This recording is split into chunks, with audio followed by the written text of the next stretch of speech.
দাদাৰ নাম প্ৰদীপ লাকড়া।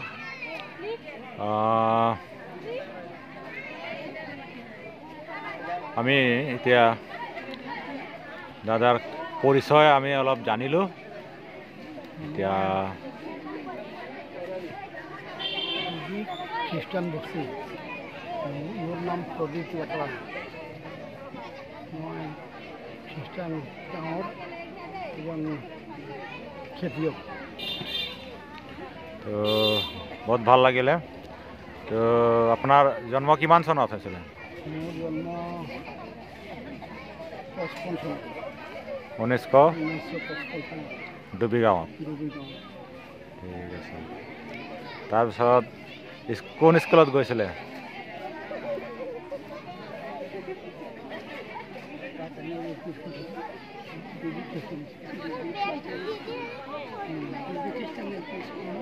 খ্ৰীষ্টান LP স্কুল। তো তেখেতে আমাৰ ভাল ৰাজনীতিবিদো এজন হয়। তো তেখেতৰ এটি আমি টোকা হিচাপে আমাৰ মণিকুমাৰ সুবাদেৱৰ আনটল্ড মানে আননন ফেক্টছ, যিটো নেকি আমি নাজানো, তেখেত বহুত ওচৰত থকা, তেখেতৰ লগত জীৱন পাৰ কৰা এজন কৰ্মী আছিলে, কংগ্ৰেছৰ এজন ভাল কৰ্মী আছিলে। তো আমি তেখেতৰ বিষয়ে সবিশেষ মণিকুমাৰ দেৱৰ উত্থান পতনৰ পৰা আদি কৰি সকলো কথা আমি চমুকৈ জানিব বিচাৰিম। তেখেতক প্ৰথমে ক'ত লগ পাইছিলে? মই মণিকুমাৰ সুবাদেৱক মই হাৰমুঠিত লগ পোৱা হওঁ আৰু লগ পাই তাৰ লগত পৰিচয় হ'লোঁ। পৰিচয় হৈ মণিকুমাৰ সুবা মোৰ ঘৰত 2-3 বাৰ আহিছে, স্কট লৈ আহিছে।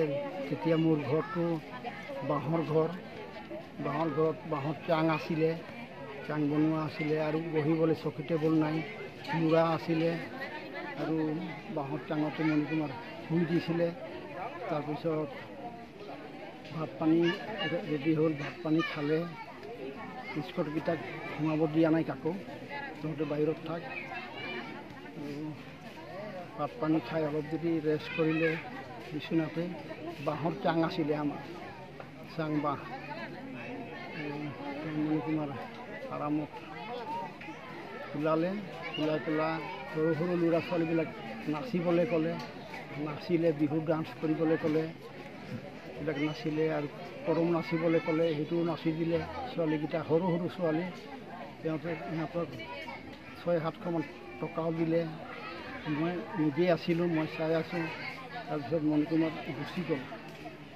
যোৱাৰ পিছত আলোচনা হৈ আছে মণিকুমাৰৰ বিষয়ে আমাৰ ঘৰত।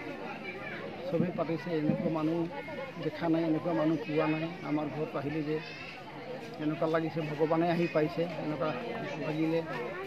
তাৰপিছত গুচি গ'ল। হাৰমুঠিত মই আৰু দলটোকে লগ কৰিলোঁ। হাৰমুঠিত কথা পাতিলোঁ। হাৰমুঠি কৈছে যে সুবাই কৈছে, আপোনালোকৰ ঘৰত গৈ খুব ভাল পালোঁ, ব্যৱহাৰ ভাল পালোঁ, খাবলৈ ভাল দিলে, আমুক কৰিলে তামুক কৰিলে। ইমান কথা পাতি আৰু মই ধুনীয়াকৈ গুচি আহিলোঁ।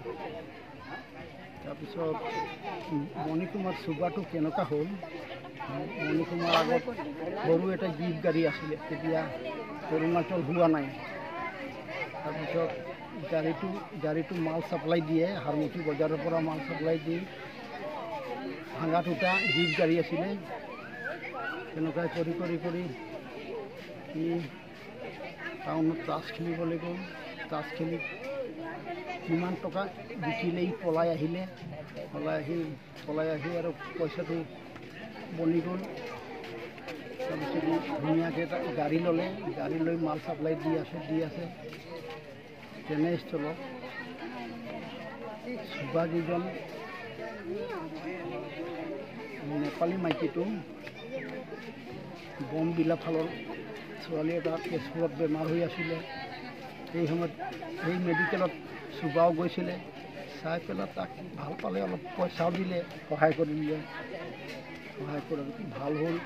এতিয়া ভাল হৈ তাৰপিছত ট্ৰাম্পটো কাটি গ'ল। ট্ৰাম্পটো মাইকীও বিচাৰিছে, সেই ছোৱালীটোও বিচাৰিছে। মণিকুমাৰো বিচাৰিছে, তাৰপিছত লগ পোৱা পুৰি হৈ গ'ল। তাৰপিছত যিমান অৰুণাচলৰ ঠিকা কণ্টেক্ট এই মাইকীৰ নামত ল'লে, মণিকুমাৰ নামতো নিদিয়ে, সেইকাৰণে অৰুণাচলত থকা মাইকী মানুহৰ নামত ল'লে। ঠিকা লৈ টকা পইচা যিমান গোটালে দিল্লীত মাটি ল'লে, দিল্লীত মাটি লৈ ঘৰ দুৱাৰ সাজি, তাতো মাইকী আছে, সৰু মাইকীটো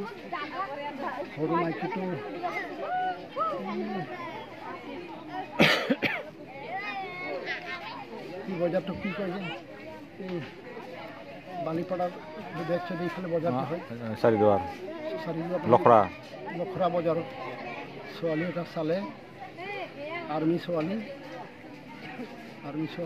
আৰ্মি বাপেকটো আৰ্মি, ছোৱালীটো লৈ গ'ল, একেবাৰে দিল্লীত লৈ গ'ল।